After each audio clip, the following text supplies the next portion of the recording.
Bueno, sabe que siempre le saco un artículo antiguo, el del día, porque siempre hay alguno que no viene a cuento, pero me da por sacar. Pues hoy he escogido uno de una persona que falleció hace relativamente poco, que es don Javier Marías. Y quiero sacar uno para ver qué opina usted de algo que es tan bonito. Tendría que haberlo sacado el Día del Padre, supongo, pero bueno, que es hasta qué punto si un columnista debe defender a su padre. Le cuento, Javier Marías tenía un padre que era filósofo, que se llamaba don Julián Marías, que por cierto fue accionista fundador del diario El País, pero se peleó con los del País porque Julián Marías, seguramente porque pensaba que él iba a ser un poco el líder intelectual del periódico y no lo fue, pero además porque él querría un periódico muy liberal, era Ortega y Gasset, del espíritu orteguiano, y como saben ustedes, cuando andaban en El País, señores Cebrián y Polanco, dijeron, no, el futuro es, está bien Felipe González, no, de Jesús Telivas Ortega, hace falta un nicho en el centro izquierda, ¿no? Porque era lo que no había.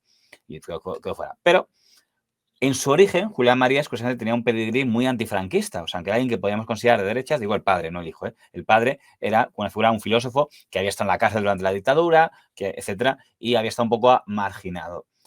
El hijo, don Javier Marías, empieza a escribir, ya es alguien muy polemista, y cuando su padre cumple 80 años, aún está vivo, pero cumple 80 años, se enfada de que le parece que ha sido poco reconocido. Gobierna en España, estamos en el año 94, gobierna el señor Felipe González, por tanto el PSOE, y dice, qué vergüenza que haya tantas figuras que, digamos, estuvieron en el régimen anterior y están en el mundo intelectual, y en cambio mi padre no me parece que está suficientemente reconocido. Y publica un artículo en El País donde él mismo acaba diciendo que reconoce que es un artículo escrito desde el rencor. Entonces, le enseño algunos pasajes. No citaba nombres, pero yo que soy malvado, los pongo entre corchetes para explicar a la audiencia a quiénes se refería. Un segundo.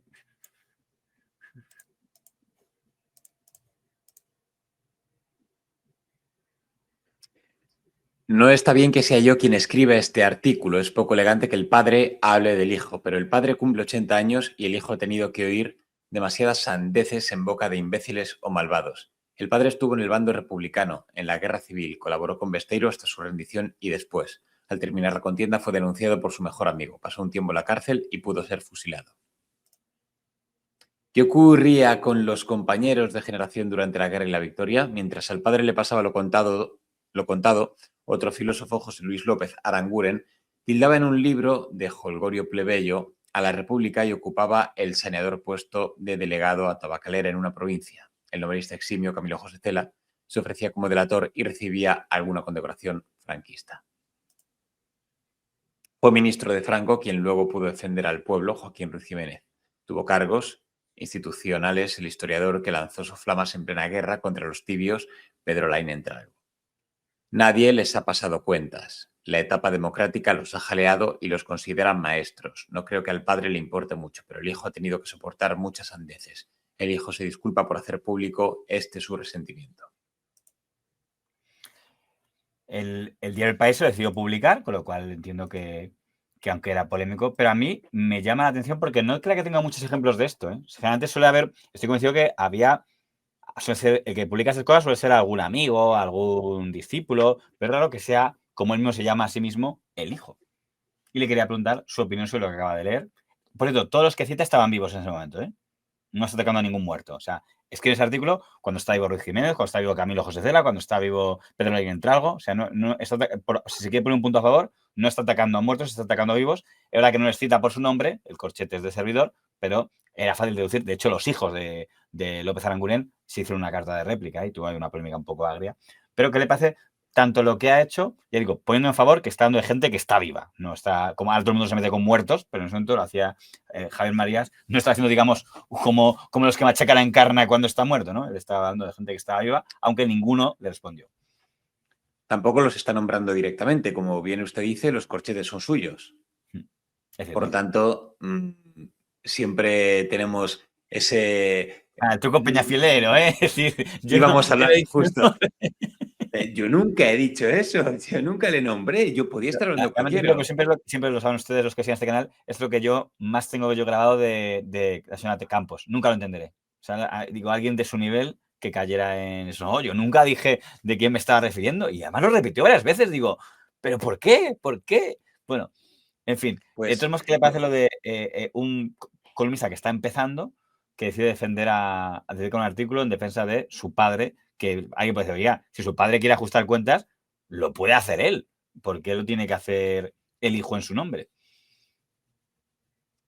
Le voy a decir una cosa, yo creo que usted ha dado en el clavo, precisamente porque está empezando. Y es una buena forma de agarrar el rebufo del padre. Él, en ese momento, no es tampoco nadie. Él, si habla de algo que no tenga que ver con su padre o que no tenga que ver con sus contiendas o lo que sea, y habla pues de lo suyo, de lo que él crea, de cualquier otra cosa, no puede tener tanta repercusión. Esta era una forma muy inteligente de tener una repercusión, además por un noble fin, defender y seguir la estela de su padre. Marketing periodístico, totalmente. La única réplica que le voy a sacar es un columnista que ya hemos hablado aquí, un veterano, don Eduardo Arotecle, muy de izquierdas, que no fue citado o aludido en ese artículo. Pero que es cierto que podría ser por aludido, porque Arotecle es alguien que tiene la mala etapa de que siendo antifranquista, porque su padre fue condenado a muerte por Franco, pero salvó la vida de milagro, escribió un artículo que le acompañaría toda la vida, dando vivas a Franco en el 44, que yo creo que él dijo una vez que era mejor vivir de rodillas a morir, y entonces tiene ese complejo de haber tenido que escribir a favor de una dictadura que odiaba, pero en ese momento, curiosamente, se enfadó con Javier Marías y le escribió así. ¿Nos vamos a arrojar los padres unos a otros? Da un poco de vergüenza y quizás sea mejor bajar la cabeza porque otros murieran o fueran más dignos o más derrotados o no tuvieron tantas presiones, tantas amenazas, tanta hambre. ¿Qué sabe Javier de aquel tiempo? De lo contado a lo vivo está el núcleo de la novela. Hay estos articulistas de lo ajeno, estos odiantes que no detestan lo que uno pudo hacer o tuvo que hacer y lo disfrazan de pleistoceno. ¡Qué cobardía! ¡Qué miseria! Eso es lo que dejó escrito el señor Arotecle, lo que había hecho el señor Javier Marías. Lo que más, así de pronto, no sé qué piensa usted, la frase que a mí más me llama la atención es lo de no detestan lo que uno pudo hacer o tuvo que hacer, pero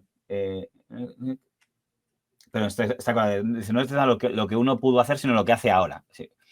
Y lo están de Pleistoceno, como decir. Aquí lo que entiendo que está diciendo ahí, a ti no te molesta lo que hicieron en ese momento Camilo José Cela, Ruiz Jiménez, si te molesta lo que pasa ahora, que son más, en resumen, que son más famosos que tu padre.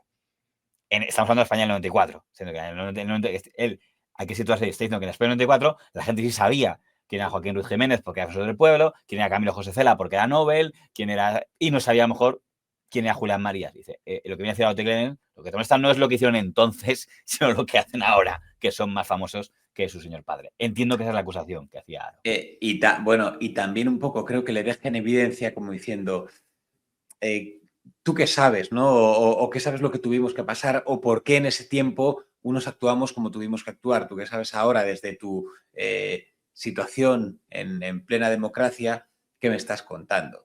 Pero yo creo que aquí podía haber estado, como digo, más vivo e intentar ridiculizar de alguna manera, que creo que era el mejor arma, es intentar seguir la estela del padre. Es decir, creo que siempre es muy positivo en este tipo de casos elogiar la figura de ese enemigo, de alguna manera, del padre, elogiarle para poder criticarle a él. Como si esta es tu forma de empezar, si es como quieres hacer las cosas, creo que tu padre nunca estará orgulloso de ti, porque tal, porque cual, algo así. Yo hubiera tirado por ese lado y creo que le hubiera hecho más daño, como diciendo, así nunca le vas a llegar ni a la uña del dedo meñique, porque realmente vas a demostrar que lo único que eres el hijo de, y nunca serás tú mismo como si lo fue tu padre o como si son todas estas personas a las que veladamente y cobardemente estás criticando.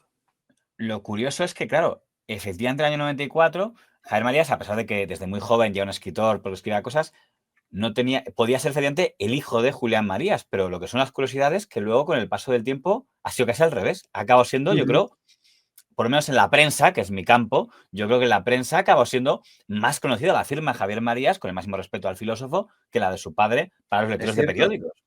Es Que es cierto, es curioso el cierto. destino. Al final, en el país se hizo fuerte Javier Marías y, de hecho, fue columnista hasta el final de su vida. Ahora bien, con fama de cascarrabias hasta el final de su vida, pero un gran escritor. Y la pregunta que también se podrá hacer todo el mundo, como pasa siempre con todos los hijos de, es, ¿habría llegado allí sin ser hijo de? Pues hombre, hay que pensar que con su talento sí o no.